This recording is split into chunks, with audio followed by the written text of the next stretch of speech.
Hello and welcome to the Network Security Podcast, episode 250 for August 6, 2011. We are coming to you sort of live from DEFCON on Saturday night. And this is the culmination of a long time of podcasting. We have a number of podcasters who are in the audience, and we want to thank them for coming, for showing their support. We have a lot of people who are out there who have been listening to podcasts for as long as we've been stupid enough to record them, who've been stupid enough to listen to them for quite a long time. And this has been a very long road and very interesting. About 5 years ago, you sound so depressed. This has been a very long road. No, that's drunk, not depressed. Okay. I would like to start off today, as always, by introducing my co-host. First of all, Rich Mogul. Thanks, Marty. Woo. You're just saying that because I took my pants off in my last panel. I wasn't going to mention you're just robing at all. Not all of my pants, just the outer layer.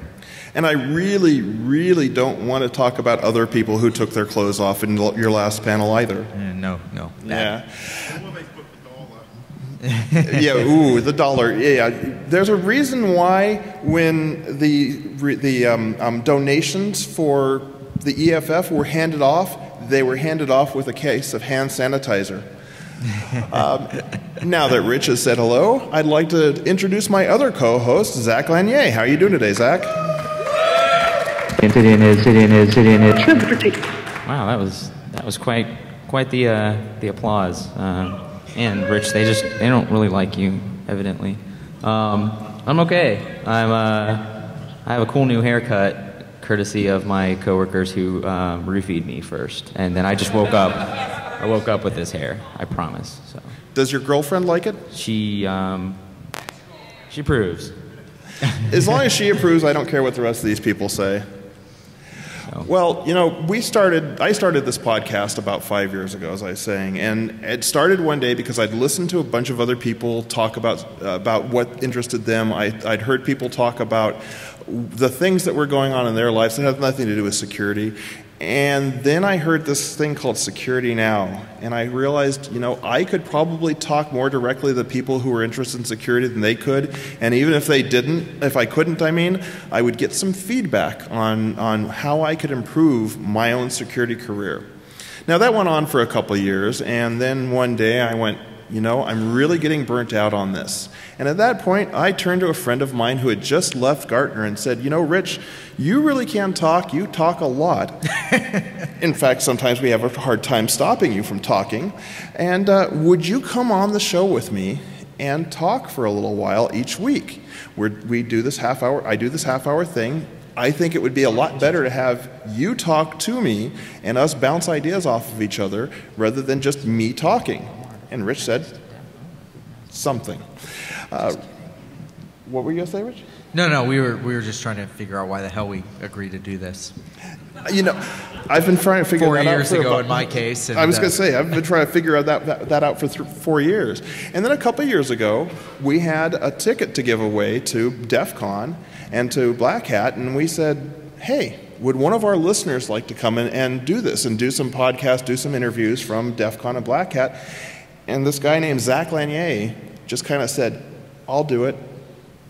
And ever since then, Zach, you've been a valuable member of the podcast. I don't know if I would say valuable, but no, I was about to not be employed, so I figured, hey, what better time than now to join Network Security Podcast? Just in time to be a professional podcaster, move back in with your parents after losing your job? Yeah, well, okay. I mean, I figured, you know, this fails, I can just go into, like, be a social media strategist or something. And, you know, 4 and 5 years ago, there weren't a lot of podcasts out there. There weren't a lot of people who were willing to put their voice out there. But over the time, it has changed considerably. It's no longer just a few people. There are a ton of podcasts out there. There are some very good security podcasts. In fact, there are some that I will unashamedly say are much better than anything we do. And hopefully tonight we'll take a couple minutes to get some of those people up on stage and talk to you. Who should we start with? Who's here? Well, only one of them seems to be here right now. And he's sitting in the front row. And I know you want to play with your phone more, and it was important. So come on up. We would like to invite up to the table Chris John Riley.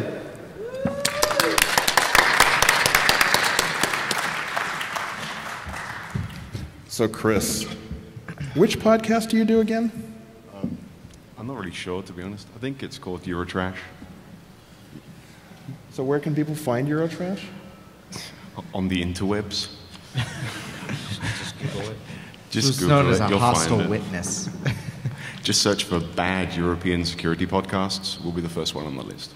You know, Chris is a great example of one of the best things about being a security podcaster is that over the last 5 years I've made some great friends, and Chris is one of them. And you know, there's not a lot of people who you can turn to and know you're going to get support. Chris is one of them. Really?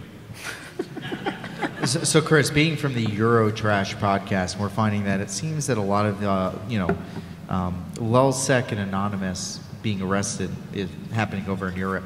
Do you have any personal opinions on those particular douchebags? I mean, people. Why are you calling Chris a douchebag? I didn't do it. It wasn't me, and you can't prove anything. Yeah, I guess we just have the angriest hackers. I don't know. It's just the way things are. I mean, it's always been a European thing. Political activism and hacktivism has always been a big thing in Europe. I mean, just look at CCC, for example. It's just seems to be the way things are in Europe right now. So I made a disparaging statement there, and it was unpurposely because I'm actually a firm believer in activism, hacktivism as well, and other kinds of social action when called for. But I'm getting the impression these are people that are just kind of messing around and breaking into things to break into things and using potential causes as excuses for activities they would probably engage in anyway. What do you think? Or am I just the douchebag? No, I mean, people just do it for fun. I mean, you get bored late one night, you've been drinking too much, you hack a website. Why not say you're anonymous and put the information out there? I mean, Well, I mean, the name is sort of telling, Rich. LulzSec. So. I thought it was Louise Boat. Yeah. Actually, Chris, you bring up a good point. I don't know if anybody's seen one of these, and what I'm holding up is this kind of pinkish-orange card. And you know, somebody stopped me last night and out of the blue when I was having dinner with my family and said, "Are you on the internet?" Okay, this is DEFCON. I avoid the internet at all costs. Where else would I get my porn? Yeah, well, that's other places. And my wife and kids are in the audience, please. Don't. So they handed me this little thing after saying, "Are you on the internet?" Well, no, not here, but I work for Akamai, and we pretty much are the internet, so yes, I guess you could say I am. And you know, it says DEFCON 19, it has a picture of the LulzSec guy, or the anonymous guy, and it says, call this number at 2300 hours. Now, what would you guys think if you received something like this? Does the word trap, does the word, oh, this is going to be weird, come to mind at all? Let's call it right now. Actually, okay, so the number is, and you might want to write this down because... Wait. Let me get my phone app up. You guys can call it at 2300 too, because quite frankly, I think it's a trap, but if we can DOS them or DDoS them, I think it would be kind of funny. So the number is 1-402-672... Someone's already dialing it. 8571. Oh my God, that's my mobile number.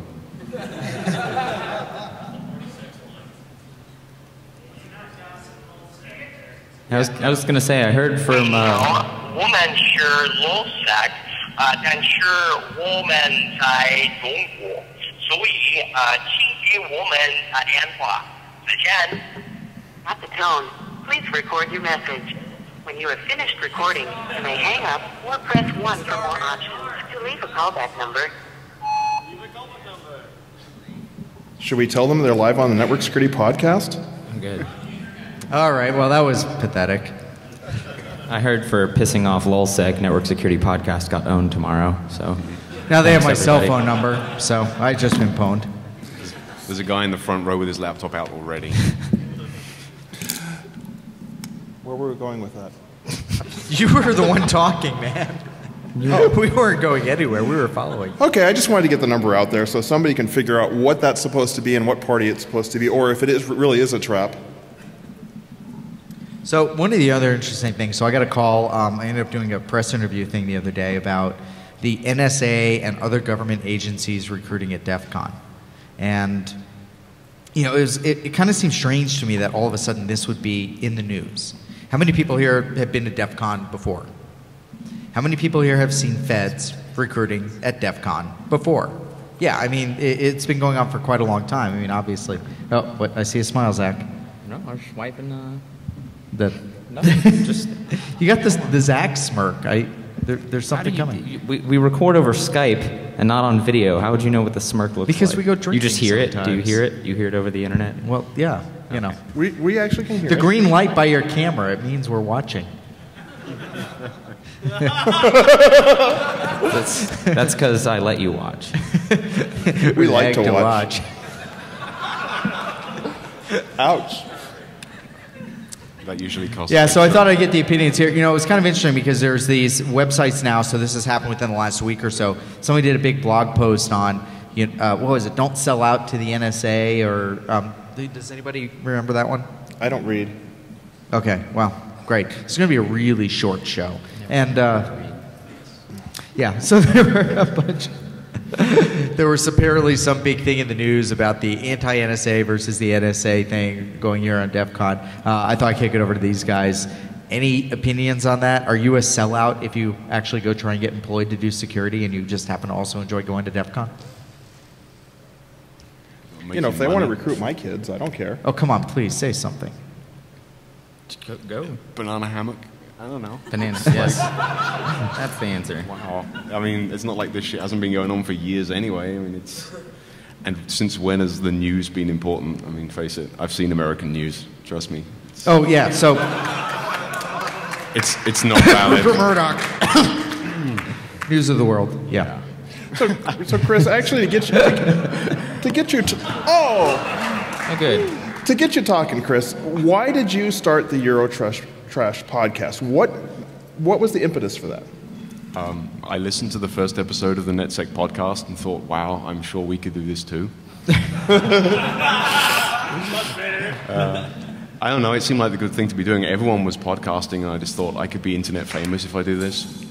Uh-oh. So, yay, I'm internet famous. For those who are listening to this after the fact, Paul and Larry just walked into the room and are launching hundreds of, not shmoo balls, but core security They're balls. launching Paul balls. All throughout the room. People who want to play with Paul's balls. Yeah. Everybody agent wants to play with deployed. Paul's balls. Who hasn't wanted to take one of Paul's balls to the face? So now we will have a moment of chaos while Paul throws his balls all around the world. Is this like a competitive thing? Like you just come in and ruin our podcast? Because, like... Yeah, you can't make it suck more, can you, Zach? I mean... And now for a commercial break. By the way, Spawn, do not throw all those balls up here. By Spawn, he means his children who are in the audience. You are the only two I have control over. Derailed my focus. All right, Paul, Larry, stop with the balls. Get up, come get up on here, stage Paul, here. Larry.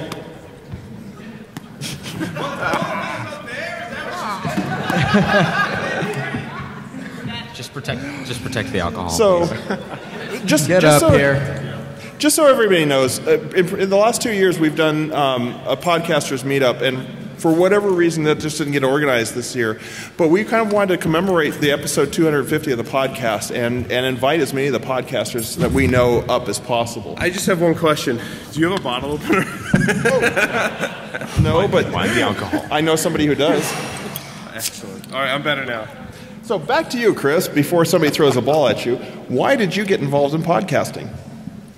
I don't know, it just seemed like a good thing at the time. There wasn't a whole lot of coverage in Europe. Whoa. Well, That was close. so, people. so what has been the single biggest event in your podcasting career so far? Well, that would be joining you on the NetSec podcast episode 250. Good answer. Yeah. Do I get paid now? No?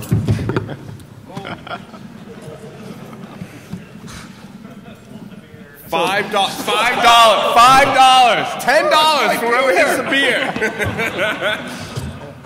People, what about not the beer do you not understand? If they can get it, they can get it. I don't want Okay. So, Paul and Larry, now that you've joined us. Okay, for those that don't know, this is Paul and Larry from the Paul.com Security Podcast. Paul and Larry. Oh, that's nice. Paul likes taking balls to the face. Paul got a face shot in Vegas. And, oh, sorry, you brought your family here. For those that don't know, I think Paul and Larry got started just before Marty did. Nice one. They were the first one. They were the first real security podcast, as opposed to Security Now, which is not really a security podcast. They started about 3 or 4 days before I did, I think. Well, actually, you guys recorded several weeks before I did, but didn't publish till weeks later. Yeah, we still had to figure that out. Yeah, we're still working on that, actually. Yeah, we had to figure out how to do a podcast, like how to publish it and all that stuff. So. You're still figuring it out. I've heard the editing quality that you guys have. That's how lame we are. It took us 5 weeks to learn how to use Audacity.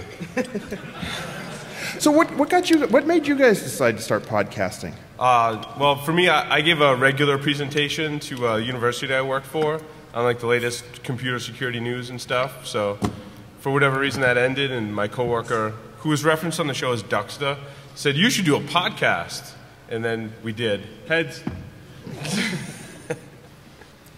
So that's how we got started. Yeah, so what it was in the beginning was just a bunch of security guys getting together at a conference or on a Friday night and having beers and talking about, hey dude, did you hear about XYZ? And well, maybe we should record this. Maybe someone else would want to listen to this.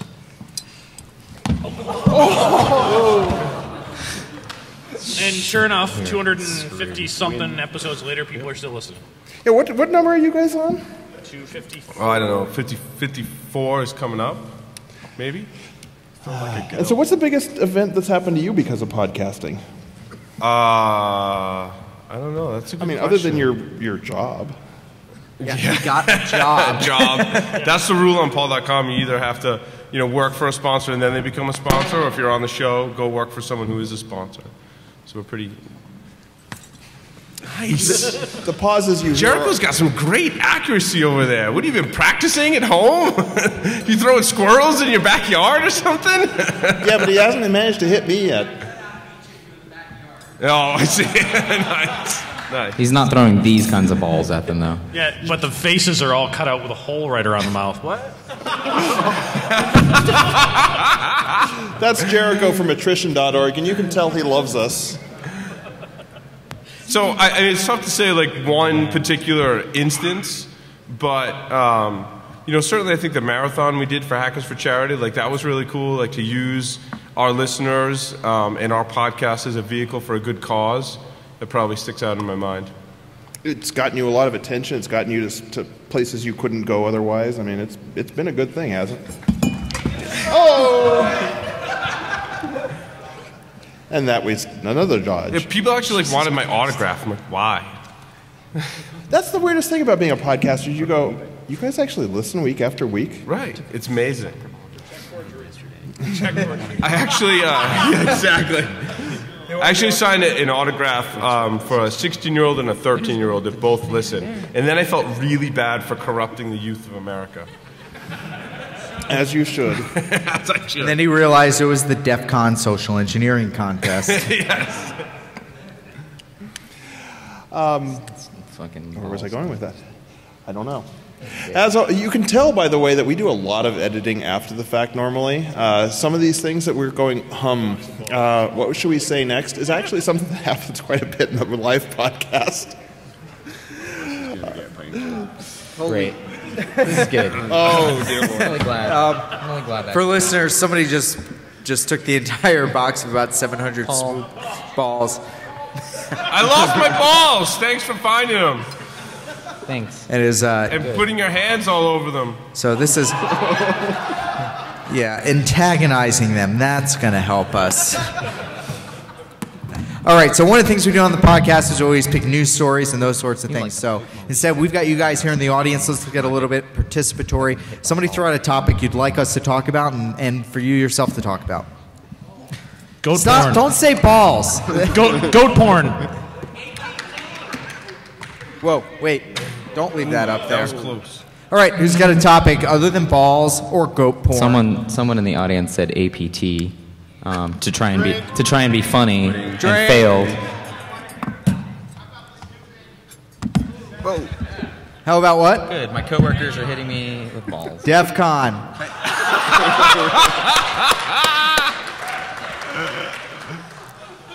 He shoots, he scores. Who What? brought the balls anyway?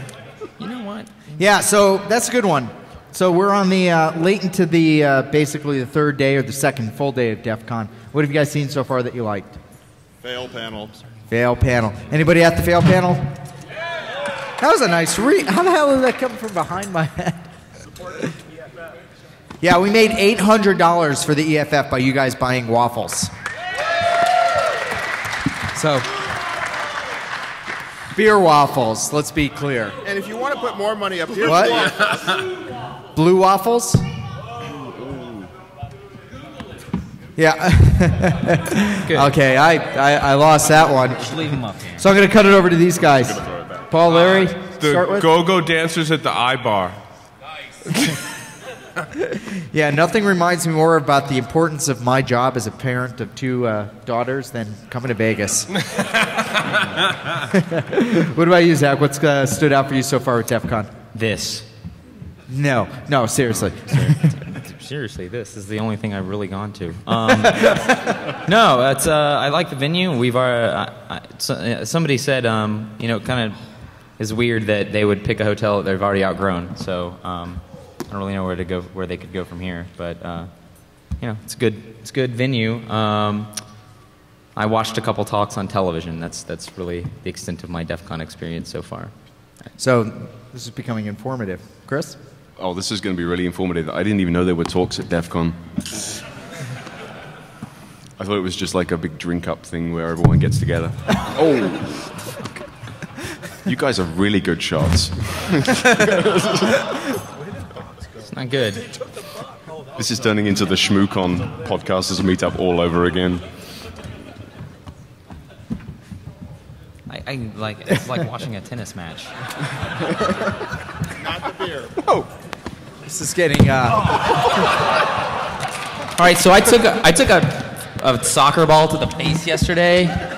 I would like to not have that happen again. So Not the be face! just gonna go under the table. Okay. You have no idea how loud that is. Ready?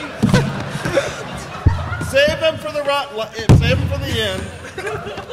Yeah, we have a really important thing to play toward the end, and if we don't get to that, Yeah, we'll let the shmoo balls go. You can throw core impact balls. When that happens. So. What was that? Poor impact balls. That is what I said. Okay, so we got one more podcaster to bring up, Mr. Joseph Sicoli. Now, one of the sincerest forms of flattery is imitation, and nobody imitates the Network Security Podcast more than Southern Fried Podcast. Wait, he didn't tell you he's on paul.com now. Didn't you see Twitter? Yeah, didn't you see the picture? I know that he was on I'm Network on Security. talk.com now. Like, I've been hanging out with him all weekend. Well, Big round of applause. Yeah. you were also on the Network Security Podcast Martin, for a little while as we traded you for Zach. Martin, Indeed. There's an audience member question. We have a question from the audience.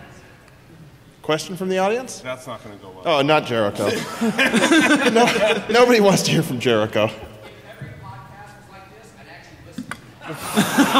Oh, and Jericho says if every podcast he got to throw stuff at us, he'd listen more. I thought exotic liability was all about people getting hit in the face with balls. So, while being drunk.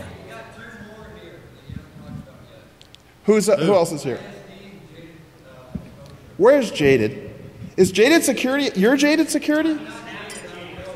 Oh, you're the co-host. Where is he? Is your other half? Who's throwing these things? Come on up here. Come up here and take some balls in the face.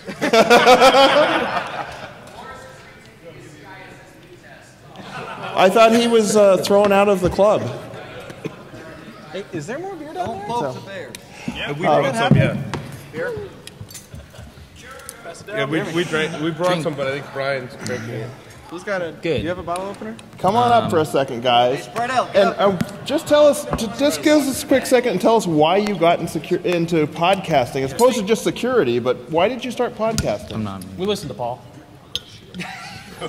Wait, you listened to Paul and you still got into podcasting? Yeah, we didn't want to be Paul. On the mic, we're recording. So Wait, you listened and then didn't want to be us? Is that what you said? we listened to like 2 episodes. You know this, man. I told you. So we wanted to be. We're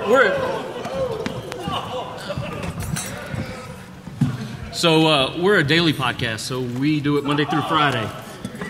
We've managed to piss off Jericho and just about everybody else by having Legat on. Where's Chris? Well, speaking of Mr. Chris Evans, we'll have some words from him later. You mean Greg Evans? Gregory Evans, sorry. Chris Evans is that actor, that really dreamy one. World's #1 hacker, Greg Evans. Did you hear? What the fuck did you do? Greg Evans won an award today. What for? He won Charlatan of the Year. Woo! Good for something. Well, it's just too bad we didn't know that in time to include that in the questions for the interview we're going to be playing in a few moments here. Bummer. Oh, I wasn't supposed to say what it was. What is that Mr. Evans award? Okay, so the award for Charlatan of the Year is in Jericho's hands, which is really, really disturbing. But it will be going on eBay, and the proceeds will be going to a charity of his choice. So keep an eye out on that on attrition.org and on eBay. It's OSF or EFF. So. And by the way, if you guys want to leave any money up here for EFF, we will make sure it gets to them, Freudian slip. We will not use it to buy beer, I promise. So you guys were saying about why you got into security because you thought you could do it better than Paul.com. No, that's a joke, dude. So it was just a bunch of guys that were on calls driving in Atlanta, and the commute is like 2 fucking hours. So that's to go 3 blocks. Yeah. So we had literally.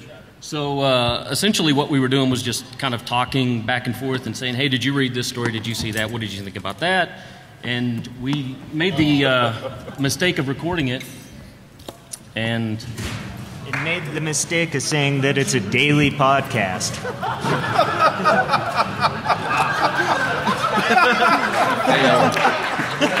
Paul lost his balls.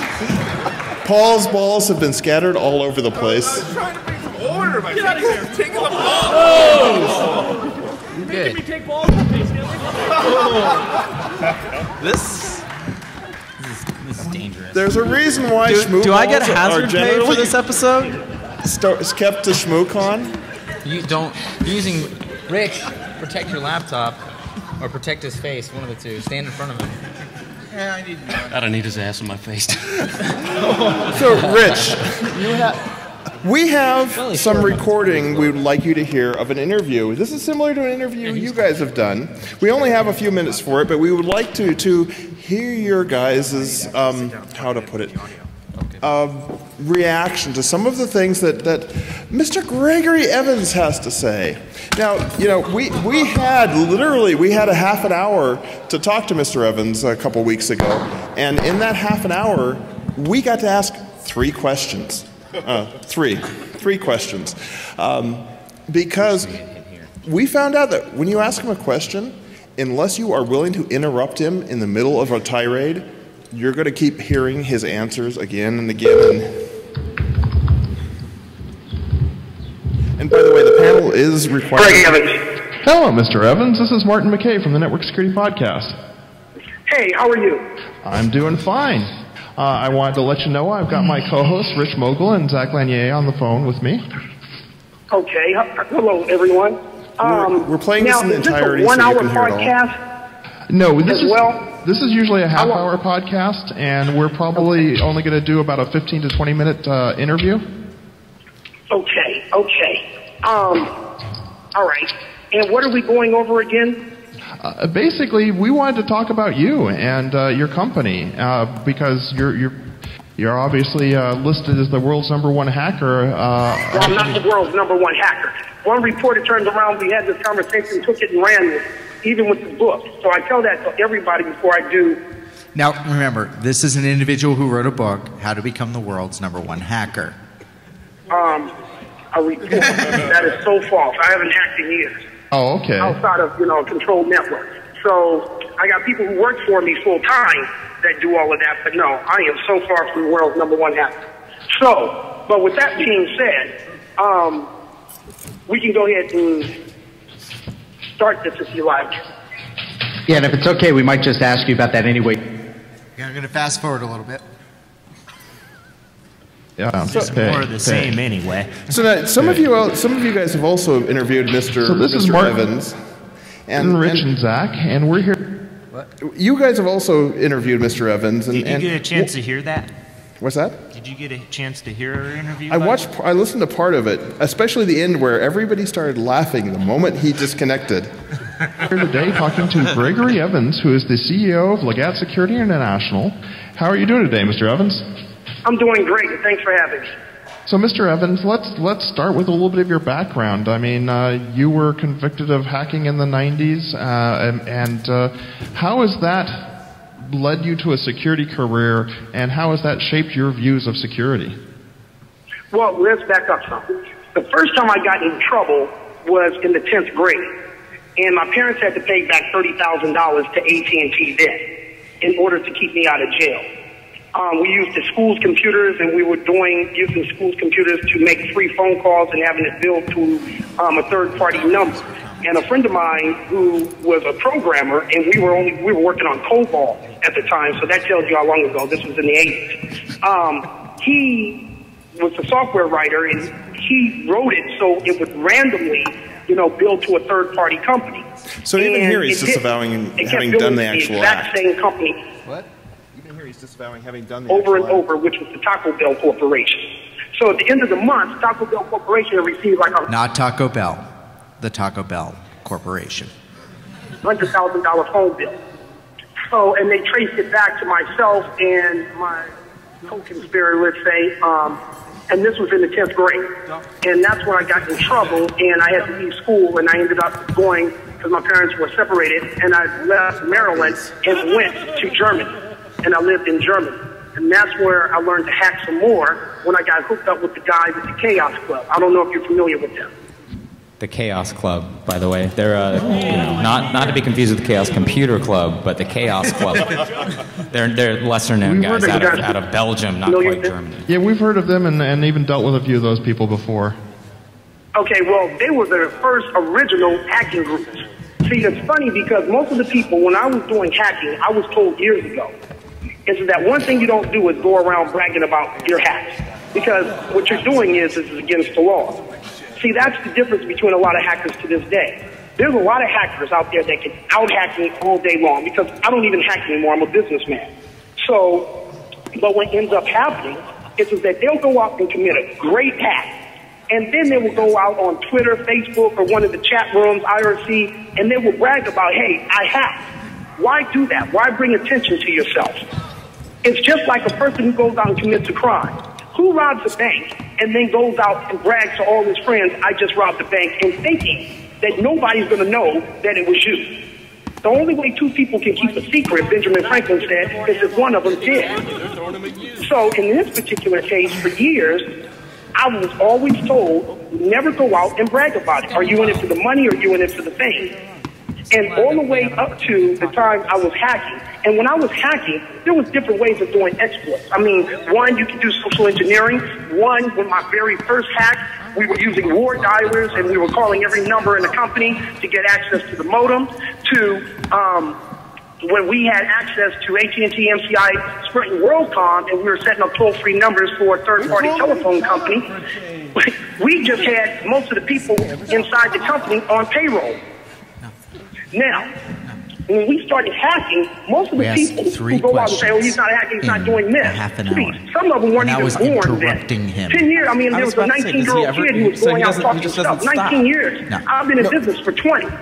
So You'll barely 19 years hear ago, I'm us at all 42 in now. this. So, I mean, you weren't even around to even say if you did, if you didn't. So most people didn't even know my name because I didn't care if I made a name as a hacker or not. All right, you guys want me to continue with this or fast forward to the really good part? Okay, hold on. In this industry, and made a lot of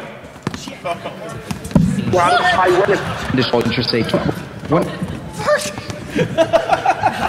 It's like NAM! You having flashbacks there? Whoa! All right, so this is going to be the last just 3 minutes of the interview. It's awesome.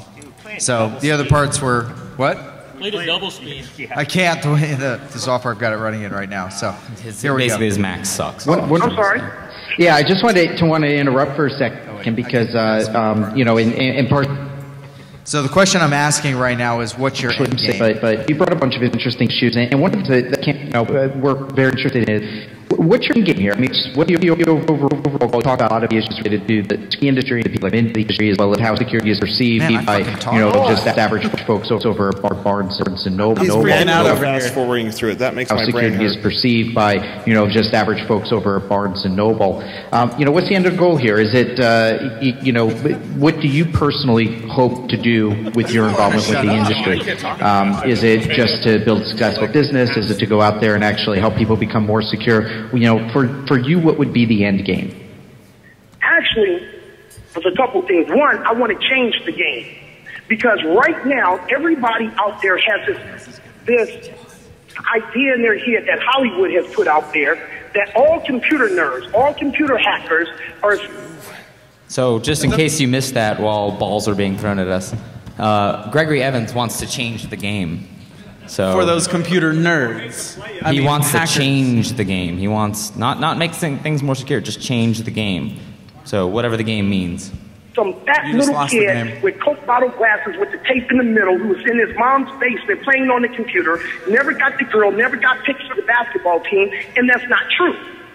Computer hackers carry just as much power as anybody else in the world and can be just as dangerous as anybody else in the world. Especially when they have bodyguards with guns. Where I was speaking to someone about how dangerous hackers are compared to Al-Qaeda. Wait, you're going to miss the Al-Qaeda reference. Al-Qaeda, you know who your enemy is. You got people in the field. You can see them, they can see you. You can shoot at them, they can shoot back. When it comes to computer hacking, there's no face. It's like the boogeyman. You're it's the like boogeyman. And you have to find out. You know a crime's been committed, but how do you catch them? So my whole end game is to bring more light to look, computer hacking is here. It's here to stay. And you guys, all you guys who went around and picked on those computer nerds in high school, now these guys have power. So now, not just hackers, but just computer people, period. So I want to turn around and change the whole game and bring more knowledge to everything that's happening out there. In addition to that, make it more of almost like a lifestyle. When some of my friends who are entertainers, such as Russell Simmons. So just in case you missed that, what he's referring to is he has a store where he sells swag. Effectively swag that you can wear to talk about how awesome of a hacker you are, including some of them feature the faces of some of the people in the audience. But wait, Zach, didn't he say that there were plenty of people who could out-hack him? Well, no, the thing is, it's wrong to go and talk about how awesome of a hacker you are unless you're buying a shirt from him that talks about how awesome of a hacker you are. Oh, that makes perfect sense. Well, and he's never been to DEFCON, has he? I think we've given this asshat too much floor space already.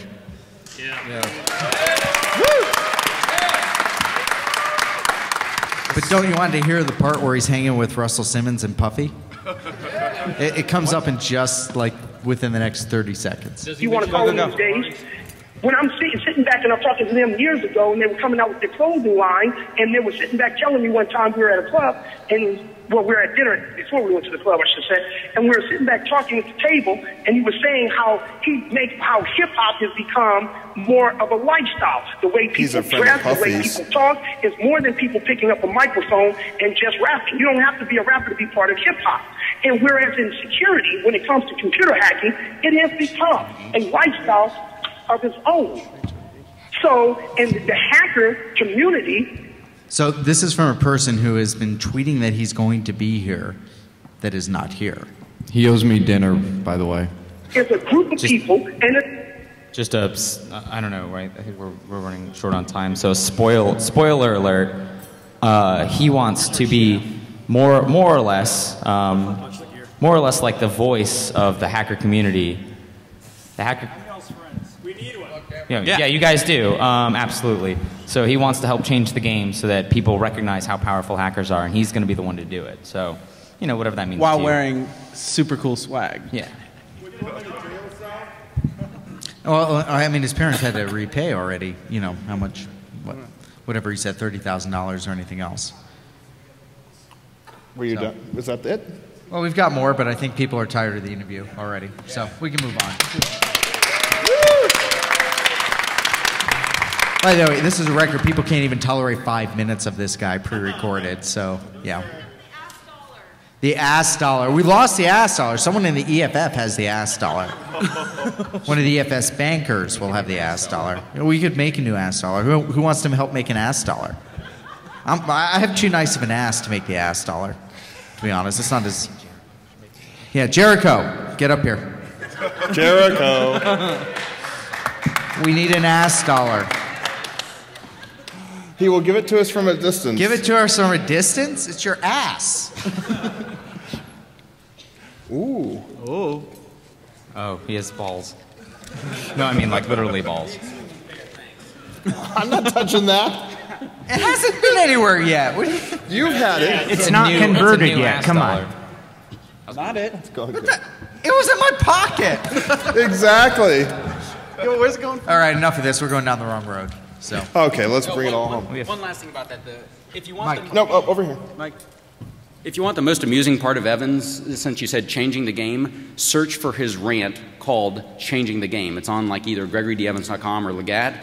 You read that, and it will really explain who he is. And all this podcast just fits right into it. So it's worth it for that one rant. I mean, and that really comes down to the difference between somebody like Gregory Evans and us. Is we are part of the community. We are here for you guys to talk to us and to give feedback and throw balls at us. And we really are, all of us are part of the community, and I don't think there's anybody up here who would disagree with that. So I think that's why we are different, I hope. Well, we don't own penny stock companies. We don't swindle people. So that would make us different as well. And we don't get our mail spools dropped. 7.5 gigs of them. Is that a challenge? No, Joseph, because it's just not going to happen. But I did hear I got owned tomorrow, so it's okay. Oh. All right, so we've been all over the place right now with this. This is definitely even less structured than an actual podcast. It is, and it's more alcohol involved in it than a normal podcast. This is a normal podcast for Jaded Exposure, only less alcohol. So I have a question. There's no goat sex and ducks being held. Yeah, there's no ducks either. There's tons of ducks with Jaded Exposure. Yeah. I was going to ask the question, why do you guys listen? And I don't want to know. Whatever you want to say. You're like, say that louder. Hey, we're in Vegas. What? Eternal optimism. In other words, you think we might get better someday? Yeah, not going to happen. Everybody up here is just thinking. Rich, Zach, and I. After 250 episodes, no. Yeah. Well, just before we wound this thing up, I couldn't let 250 episodes go without buying you a present, and I saw this, and I just couldn't not buy it, so... It is signed, but I couldn't find Rick Astley, so I got Rick Hayes to sign it instead, so... Never gonna give you up. Never gonna let you down. I've never seen one of these. What is it? It's broken already. Don't worry. It will never be played. Kind of like the end of a relationship that's in that record right there. We're breaking up. I'm sorry. But we've already committed to Malta. And my wife has already agreed. Okay, so like many of our shows, this is a time where we've gone well past when we should have ended, and we finally realize it. So we want to thank you guys for showing up for this. We want to thank you guys for supporting all of the shows, for all of the different podcasters up here. All my balls. It's kind of cool, you know, when we record these things and we put them out there, yeah, we get random, you know, tracking stats numbers, but know that real people actually listen to this stuff. It's kind of cool. So wait a second. Before we go, what are all the podcasts we have here? We have Joseph from the Southern Fried Security Podcast. We have Bones from Jaded Exposure. We have InfoSec Daily. You're a Trash Security Podcast. Woo. Paul from Paul.com. Just want to say congrats on 250, guys. It's awesome. Larry from Paul.com Security Weekly. Sorry, that was loud. Why do I always want to spell it Weakly? Jericho, I've listened to less than 5 podcasts in my life. Now that's an award. But you've given us plenty to talk about. All right, Jordy Rostad from No InfoSec one Daily. wants Jericho to listen to their podcast because then he'd just send us hate mail afterwards. It's a blessing. He doesn't already send you hate mail? Is that just me? All right, Marty, why don't you close us out like every week? Well, this has been another episode of the Network Security Podcast. Thank you.